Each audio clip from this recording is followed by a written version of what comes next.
کہ آج سے 14 صدیوں پہلے یہی وہ دن تھا جب آسمان کا سورج تمادت اور اپنی چلچلاہٹ پیش کر رہا تھا۔ میرے رسول کا شہزادہ 3 دن سے بھوکا اور پیاسا میدان میں اپنے بچوں کو لے کر ایک بہت بڑا امتحان دے رہا تھا۔ آج اگر میں گھر میں سحر کے وقت سو رہا ہوں تو شرم سے ڈوب کر مرنا چاہیے۔ یہ نہیں کہ ہم کھچڑے کھائیں، یہ نہیں کہ ہم صرف شربتیں پئیں، یہ نہیں کہ ہم اچھے اچھے کھانے کھائیں، کہ یہ ساری ذمہ داری امیر معاویہ کے سر جاتی ہے۔ اگر وہ خلیفہ نہ بناتے یزید کو تو نہ کربلا ہوتا، نہ امام حسین شہید ہوتے، نہ ہی اتنے برے حالات ہوتے۔ یہ ساری چیزوں کے ذمہ دار امیر معاویہ ہیں۔ یہ سوال ایسا گردش کرتا ہے کہ ہمارے بھی بھولے بھالے لوگوں کے دلوں میں یہ بات آتی ہے کہ امیر معاویہ کو نہیں کرنا چاہیے تھا، اپنے نالائق بیٹے کو خلیفہ کیسے مقرر کر دیا۔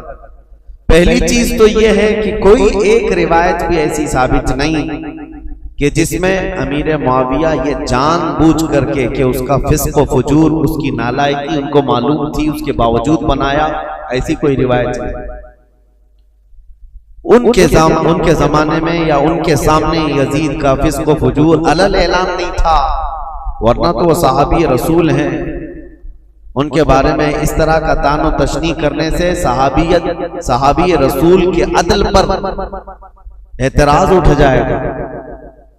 ان کے علم میں یہ چیز نہیں تھی، پہلی بات تو یہ ہے۔ اور اگر سوال یہ ہو ان کے اوپر کہ اگر وہ نہ بناتے تو اتنا سارا معاملہ ہی نہیں ہوتا، تو سوال تو حضور پاک صلی اللہ تعالی علیہ وسلم کی ذات پر بھی تم کرنے لگ جاؤ گے۔ اعتراض کرنے والوں سے کہہ رہے ہیں کہ حضور صلی اللہ تعالی علیہ وسلم تو مخبر صادق ہیں، غیب کی خبریں جاننے والے رسول کریم صلی اللہ تعالی علیہ وسلم کو جبرائیل امین نے یہ امام حسین کے بچپن میں اطلاع دے دی تھی کہ ان کو آپ کی امت قتل کرے گی۔ یہ روایت تو سنیں نا، بچپن میں امام حسین کی شہادت کی خبر مشہور ہو گئی تھی، تو رسول کریم صلی اللہ تعالی علیہ وسلم کو یہ معلوم تھا کہ امام حسین شہید ہونے والے ہیں، تو کیا یہ نہیں معلوم ہوگا کہ کس کے ذریعے سے قتل ہونے والے ہیں؟ تو یزید کے ذریعے سے اگر امام حسین قتل ہونے والے معلوم ہیں حضور کو، تو حضور صلی اللہ تعالی علیہ وسلم امیر معاویہ کو بلا کے وصیت کر جاتے کہ اے معاویہ، جب تیرے گھر کوئی بیٹا پیدا ہو یزید، اس کو خلیفہ کبھی نہ بنانا ورنہ میرا نواسہ قتل ہو جائے گا۔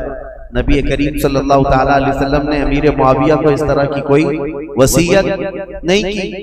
تو اعتراض کرنے والے یہ بھی کر سکتے تھے یا یہ بھی کریں گے کہ رسول اللہ صلی اللہ تعالی علیہ وسلم نے وصیت نہیں کی معاویہ کو، جس کی وجہ سے کربلا جیسے حالات پیش آ گئے اور حسین اعظم کا قتل ہو گیا۔ بلکہ میں تو یہ کہوں گا جن کی عقل ٹھکانے پر نہیں ہے وہ تو یہ بھی اعتراض کریں کہ اللہ کی ذات پر اللہ نے یزید کو پیدا ہی کیوں کیا؟ کیا رب تعالیٰ نہیں جانتا تھا؟ اللہ رب العزت کے علم میں ہر شے ہے۔ معاملہ یہ ہے میرے عزیزوں، بہت سارے معاملات اگر تم کسی پرٹیکولر ایک ہی آدمی پر اعتراض کرو گے تو یہ حالات اور تقاضے کے مطابق نہیں ہے۔ بہت سارے معاملات ایسے ہیں جو اس روئے زمین پر صرف امتحان کے لیے لائے گئے ہیں۔ یہ دنیا دارالعمل ہے، یہ دنیا دارالامتحان ہے۔ یہاں ہر کوئی اپنا امتحان دینے آیا ہے، اور جو سوالات اس طرح کی گردش کرتے کچھ ان کی طرف سے کچھ ان کی طرف سے، آپ کو پتا ہے اللہ کا کروڑوں احسان ہے کہ رسول کریم صلی اللہ تعالی علیہ وسلم کی حدیث یاد کرو۔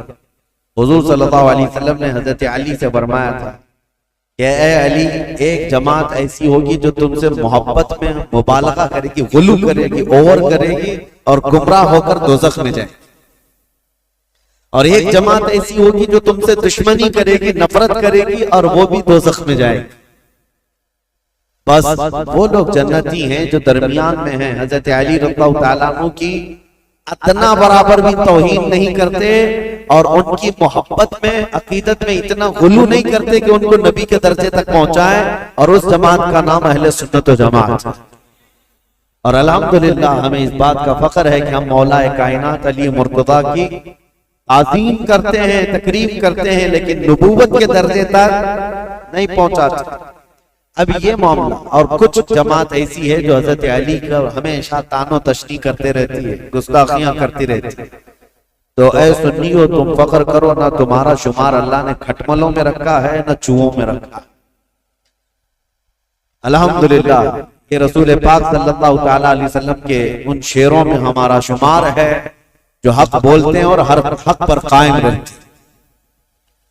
ہوتا یہ ہے کہ ادھر سے بھی ادھر سے بھی فساد مچایا جاتا ہے۔ حضرت علی کے خلاف کچھ جماعتیں بولتی ہیں، حضرت امیر معاویہ کے خلاف کچھ جماعتیں بولتی ہیں۔ اب حضرت علی رضی اللہ تعالیٰ عنہ اور کربلا کے واقعات کے متعلق جو لوگوں کو پیٹ میں درد ہے اور یہ کہتے ہیں، یہ مولانا لوگ بڑے بڑے واقعات سناتے ہیں، لمبی داستانیں سناتے ہیں، کربلا کے میدان میں یہ ہوا وہ ہوا۔ حسین اعظم کربلا کے میدان میں گئے تھے، ان کے سامنے ان کے بچے شہید ہو رہے تھے، کٹ رہے تھے، اور حسین کون ہے؟ رسول اللہ کے نواسے۔ حسین کون ہے؟ علی کے بیٹے۔ حسین کون ہے؟ فاطمہ کے جگر گوشت۔ ان کے ساتھ نسبتیں رضوان اللہ تعالی علیہ مجمعین۔ اتنے بڑے حسین اعظم اور صحابی رسول ہیں جس کے درجے کو کوئی غوث بھی نہیں پہنچ سکتا۔ یہ بات تو طے ہے۔ اب یہ سوال چوہوں کی طرف سے، جو یہ کہتے ہیں کہ جب کربلا کے میدان میں وہ اپنے بچوں کو نہیں بچا سکے تو پھر کوئی غوث اور کوئی قطب، کوئی ولی تمہارے پکارنے پر تمہاری مدد کیسے کر سکتے ہیں؟ تو ہمارا بھولا بھالا جوان جس کو پٹی پڑا دی جاتی وہ سمجھتا، ہاں کربلا کے میدان میں جب حسین اپنے بچوں کو نہیں بچا سکے تو پھر دوسرے ولی کیا بچائیں گے، اور کیوں ہم دوسرے اولیاء کو پکاریں گے مدد کے لیے؟ یہ اس طرح کے شوشے چھوڑے ہوئے ہیں۔ پہلے تو ان ظالموں کو یہ جواب دو، حسین اعظم رضی اللہ تعالیٰ عنہ کو کربلا کے میدان میں جان بچانے کے لیے نہیں بھیجا گیا تھا، بلکہ اپنی جان دے کر اسلام بچانے بھیجا گیا تھا۔ وہ وہاں جان بچانے نہیں گئے تھے، بلکہ اپنی جان کی قربانی دے کر اسلام بچانے گئے تھے۔ اگر وہ کوشش فرماتے، یقیناً پورا دریائے فرات ان کے قدموں پر موجیں مار رہا ہوتا۔ حقیقت بات ہے میرے عزیزوں، وہ دارالامتحان میں تھے، امتحان کے وقت وہ امت کو ایک عظیم درس دینے گئے ہوئے تھے۔ اس سے یہ ثابت نہیں ہوتا کہ وہ مدد نہیں کر سکتے، یہ مدد نہیں کر سکتے۔ ہم بغداد شریف میں تھے اور واپس آئے زیارت کی، ایک صاحب سے ہماری ملاقات ہوئی، انہوں نے کہا اچھا مولانا بغداد سے جا کر آ رہے ہیں، آپ کی جماعت تو غوث پاک کہتی ہے۔ کہا بالکل، کہا وہاں تو اتنے بم برس رہے ہیں، سنا ہے آپ نے؟ وہاں تو مسلمانوں کا قتل ہو رہا ہے، کتنے تو وہاں پر میزائل داغے جا رہے ہیں۔ کہا ہاں سنا ہے، ہو بھی رہا ہے، حقیقت ہے، ہم دیکھ کر کے بھی آئے۔ کہا تو پھر غوث کیا کر رہے ہیں آپ کے؟ کیا ان کو بغداد والوں سے محبت نہیں ہے؟ میں نے ان سے سوال کیا، غوث پاک کو بغداد والوں سے جتنی محبت نہیں ہوگی، اس سے کروڑوں درجے اللہ کو مومنوں سے محبت ہے۔ میں پوچھا اللہ کیا کر رہا ہے؟ یہ ولی کا مقام بعد میں ہے، اللہ کیا کر رہا ہے؟ کیا اللہ تعالیٰ کو ان مومنوں سے محبت نہیں ہے؟ نادانوں، اگر یہی سوال کرنا ہو تو پھر بدر میں، احد میں، خندق میں، ہر جگہ سوال یہ کرنا پڑ جائے گا کہ رب تعالیٰ نے مومن جماعت کی نصرت کیوں نہیں کی؟ جب دارالامتحان میں ہوتا ہے کوئی امتحان کے میدان میں، تو یہ نہیں دیکھا جاتا کہ اس کی جان بچ رہی یا کون بچا رہا ہے، بلکہ یہ دیکھا جاتا ہے کہ اس کے قدم کتنے مضبوط ہیں۔ استقامت کا امتحان ہوتا ہے۔ بہرحال سوالات بہت، اعتراضات بہت، اور ہمارا وقت اس میں ختم ہونا چلے جائے۔ ہم تاریخ کی طرف آتے ہیں۔ معاویہ بن ابی سفیان رضی اللہ تعالیٰ عنہما، ان کے انتقال کے بعد یزید تخت خلافت پر بیٹھ گئے، جبکہ بڑے صحابہ کی منظوری نہیں تھی، اتفاق نہیں تھا، اور جو صحابہ موجود تھے اس میں حضرت عبد الرحمن بن ابو بکر، حضرت ابو بکر صدیق کے بیٹے عبد الرحمن، حضرت عمر کے بیٹے عبداللہ، حضرت زبیر کے بیٹے عبداللہ بن زبیر، یہ بڑے صحابہ اس وقت تھے، اور حضرت حسین ابن علی رضی اللہ تعالی، ان چاروں نے انکار کر دیا تھا کہ یزید کی تولیت یا اس کی خلافت کو ہم تسلیم نہیں کرتے۔ اب مسئلہ یہ ہوا کہ یزید بیٹھتے ساتھ ساری جگہوں پر خط لکھنے شروع کر دیے کہ میری بیعت لے لو، اپنے باپ، میرے باپ نے اعلان کیا ہے اپنے انتقال سے پہلے، لہذا میں امیر المومنین۔ کوفہ میں، بصرہ میں، سب جگہ یزید کی بیعت شروع ہو گئی۔ اب مسئلہ آ جاتا تھا مدینے کا، اور یہ چاروں بڑے صحابہ مدینے میں تھے، تو یزید کو ڈر انہی لوگوں سے تھا کہ یہ چار لوگ اگر منع کر دی اور انکار کر دیے تو پورے حجاز میں میرا بیڑا غرق ہو جائے، اور ان چاروں میں کوئی ایک بھی کھڑا ہو گیا اپنے خلیفہ ہونے کا اعلان کرتے ہوئے تو آدھی دنیا ان کی طرف مائل ہو جائے گی، اس لیے کہ یہ چاروں بڑی عظمت والے ہیں، ایک صدیق اکبر کا بیٹا، ایک فاروق اعظم کا بیٹا، ایک حیدر کرار کا بیٹا، ایک عبدالزبیر رضی اللہ تعالیٰ عنہ کا بیٹا، تو یہ عشرہ مبشرہ کے بیٹے ہیں اور ان کی نسبتیں بھی بڑی ہیں، اور یزید کہاں، اس کی کون سی نسبت ہے؟ یہ تو حضرت امیر معاویہ رضی اللہ تعالیٰ عنہ کے گھر میں ان کی امارت کے زمانے میں پیدا ہوا، یعنی جب وہ گورنر تھے اس زمانے میں پیدا ہوا۔ ان چاروں صحابہ سے عمر میں بھی چھوٹا، اور عمل کا تو دور دور تک کوئی واسطہ ہی، کیونکہ تاریخ میں یہ ساری چیزیں محفوظ ہیں آج بھی۔ یزید دن رات عیاشی میں مبتلا رہا، کیونکہ اس نے عمارت دیکھی تھی اور مالداری دیکھی تھی، جس کی وجہ سے اس کے فسق و فجور کا سب بعد میں لوگوں کو پتا چلا جب وہ تخت پر بیٹھا، بندروں کو کھلانا، نچانا، کبوتر بازی کرنا اور باندیوں سے اور غلاموں سے رقص کروانا، یہ ساری چیزیں اس کے ساتھ موجود تھی۔ اب یہ خبریں جب مشہور ہو گئی تو کیا جو رسول اللہ کے صحابہ ہیں ایسے شخص کو امیر تسلیم کر سکتے تھے، جنہوں نے خلفائے راشدین کا زمانہ دیکھا، جو چاروں خلفاء کا زمانہ دیکھے ہوں اور جو خود رسول اللہ کو دیکھے ہوں، تو وہ اس عظیم اسلام کے دامن میں کسی ایسے شخص کو برداشت کر سکتے تھے؟ ہمارا اور تمہارا حال الگ ہے، ہم نے ہر طرح کے امیروں کو دیکھا ہے، ہر طرح کے حاکموں کو دیکھا ہے، چوروں کو بھی دیکھا ہے، ڈاکوؤں کو بھی دیکھا ہے۔ ہمارے سامنے کسی نئے لیڈر کو لا کر اس کی تعریف کر دی جائے تو ہو سکتا ہے پھسل جائیں، کیونکہ بروں کو ہی دیکھتے آئے۔ لیکن وہ چار صحابہ جو مدینے میں ہیں، ان کا حال تو ایسا تھا جنہوں نے رسول اللہ کو دیکھا، جنہوں نے صدیق اکبر کا زمانہ دیکھا اور فاروق اعظم کی عدالت دیکھی ہے، عثمان بن عفان کی سخاوت دیکھی اور حیدر کرار کی شجاعت دیکھی ہے۔ یہ خلفائے راشدین کا سنہرا دور دیکھے ہوئے صحابہ، ان کے سامنے کوئی آ کر کے یہ کہے، دن رات عیاشی کرنے والا، باندیوں کو نچوانے والا، اب مسلمانوں کا امیر المومنین بن گیا ہے، خلیفہ وقت ہے، کیسے تسلیم ہو سکتا ہے؟ ہوا یہ کہ اس نے بلا کر مشورہ لیا۔ مدینے میں اس وقت جو گورنر تھے ولید بن عقبہ، ولید بن عقبہ کو اس نے ایک خط لکھا اور کہا یہ جو بڑے لوگ موجود ہیں مدینے میں، ان کو بلاؤ، عبد الرحمن بن ابو بکر، عبداللہ بن عمر، کر کے ان کو میری بیعت لے لینا، تم وکیل بن جاؤ۔ ابھی تک حضرت امیر معاویہ کے انتقال کی خبر مدینے نہیں پہنچی تھی، سب جگہ مشہور نہیں ہوئی تھی، تو یزید کا خط آیا ولید بن عقبہ کے ہاتھ۔ ولید بن عقبہ ایک نرم دل آدمی تھا، لیکن پڑھتے ہی خط کو کانپنے لگ گیا، کہا یہ تو بہت بڑا کام ہے میرے سر پر جو ڈالا گیا ہے، یزید کو تو یہ لوگ تسلیم کر ہی نہیں سکتے، کیا کیا جائے؟ تو وہ ظالم مروان جس کی تاریخ ہے آپ نے سنا، حضرت عثمان ابن عفان کی مہر جس نے چرائی تھی، ان کے قتل کا جو سبب بنا تھا، مروان موجود تھا۔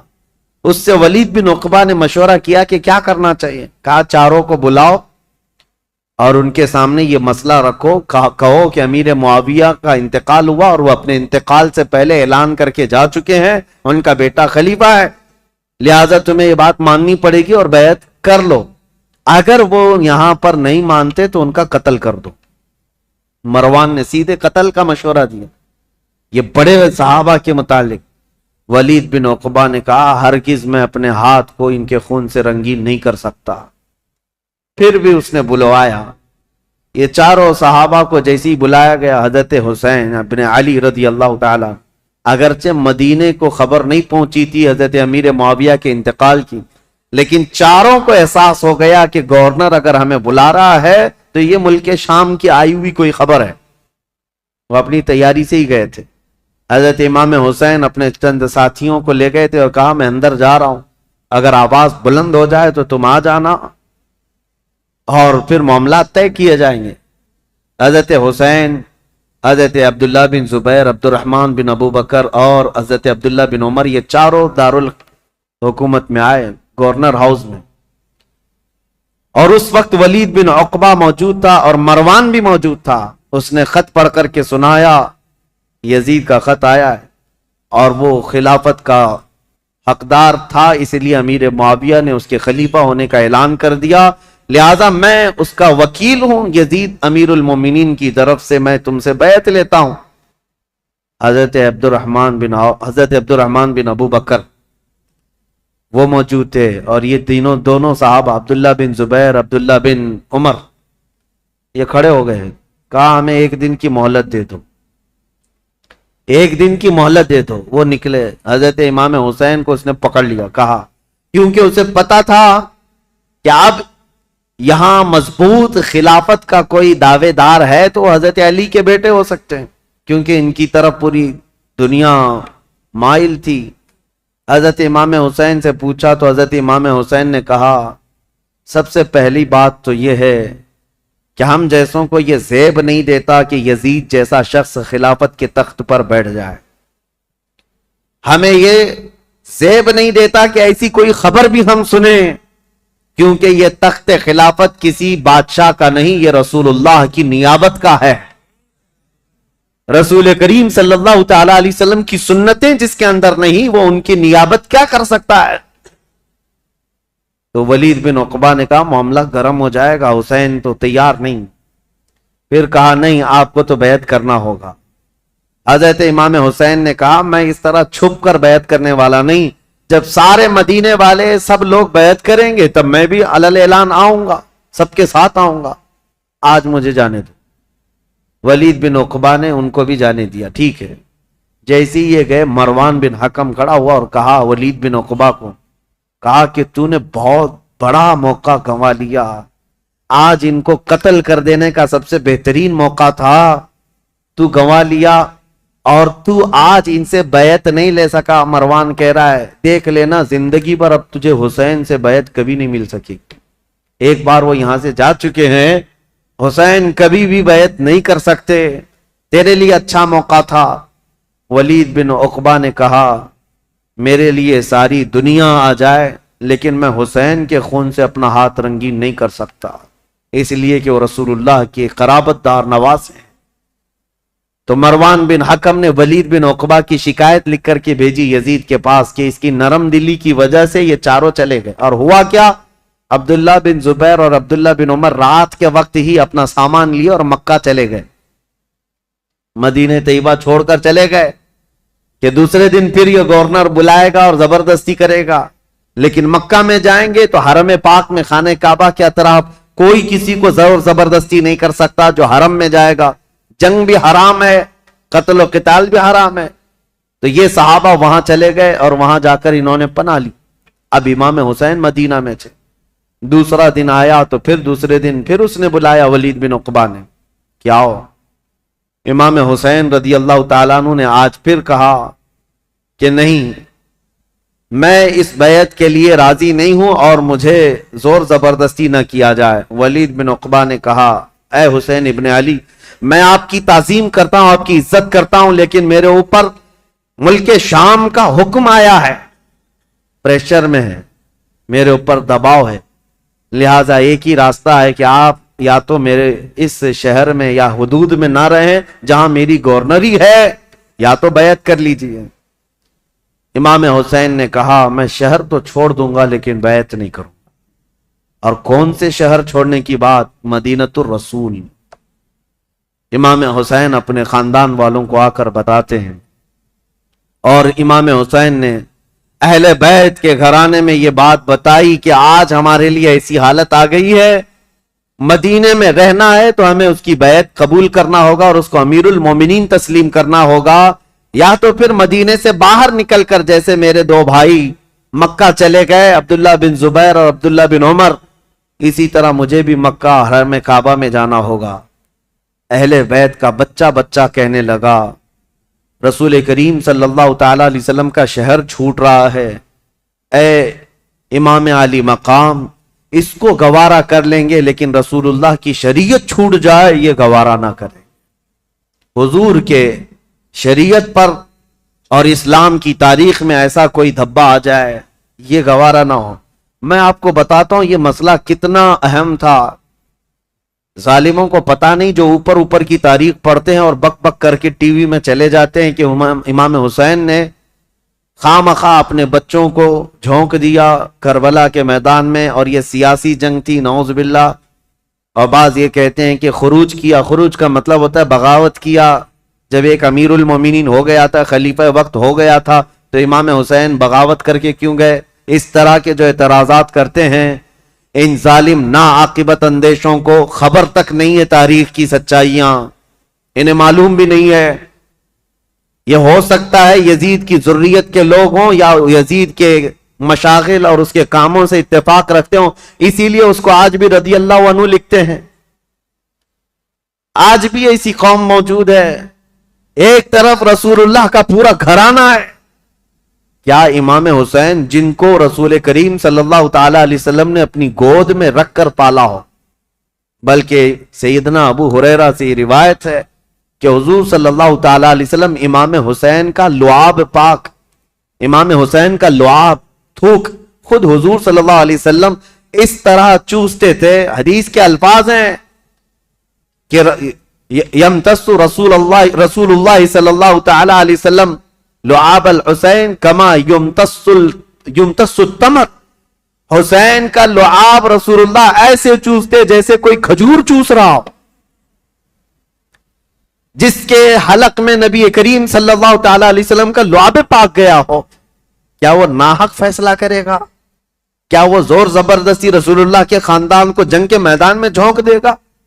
بات اتنی تھی کہ امام حسین کی نگاہیں بہت دور تک دیکھ رہی تھی، آج تک دیکھ رہی تھی۔ اسی لیے کسی شاعر نے کہا ہے کہ نہ پوچھ وقت ان بے زبان کتابوں سے، نہ پوچھ وقت ان بے زبان کتابوں سے، جب اذان ہوتی ہے تو سمجھ حسین زندہ ہے۔ ان اذانوں کو زندہ رکھنے میں اور اماموں کو زندہ رکھنے میں حسین کا نام ہے۔ حسین کی نگاہ، حسین ابن علی رضی اللہ تعالیٰ عنہ کی نگاہ یہاں تک دیکھ رہی تھی۔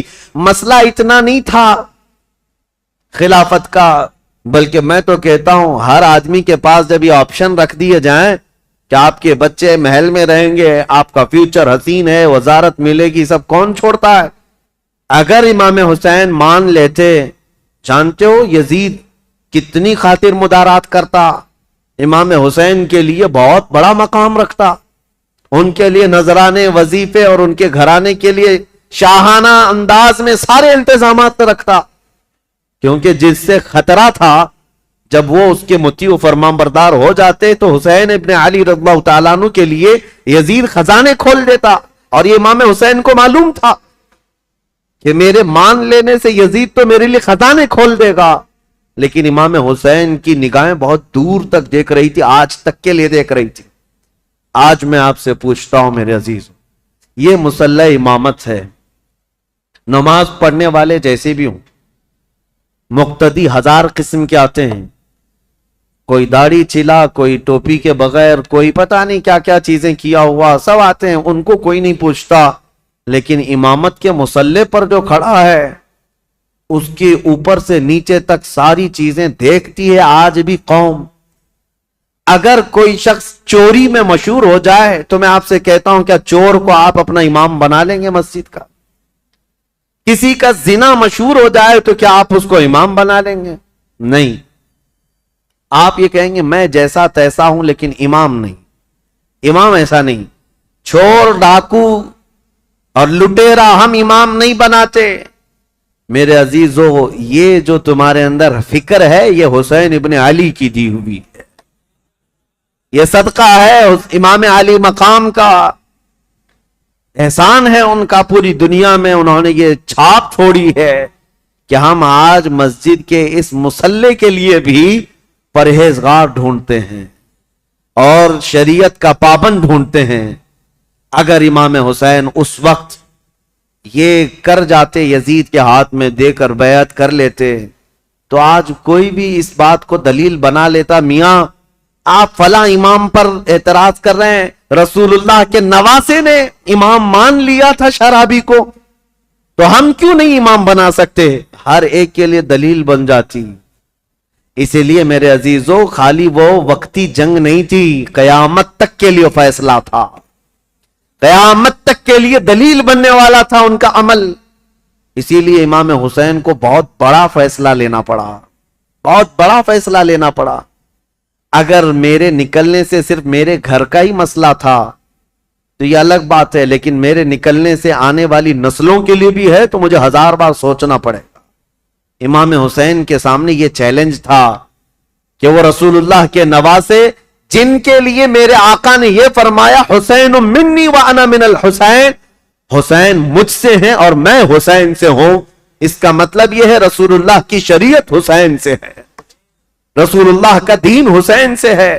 تو جب امام حسین سے پورا دین وابستہ ہے تو پھر امام حسین کو بہت سوچ کر کے قدم اٹھانا تھا۔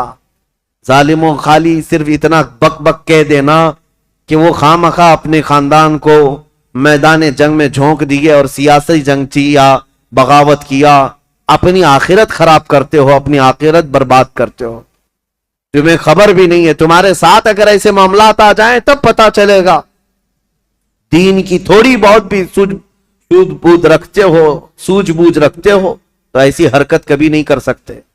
اب امام حسین گھر والوں کو آ کر بتاتے ہیں، گھر والے تیار ہوئے، ٹھیک ہے مدینہ رسول چھوڑ کر جائیں گے۔ اور وہ رات بھی آ گئی جب رسول اللہ کا یہ عظیم نواسہ مدینے سے رخصت ہو رہا ہے، جہاں ان کی پیدائش ہوئی۔ 4 ہجری شعبان المعظم کا مہینہ تھا جب امام حسین مدینے میں پیدا ہوئے تھے۔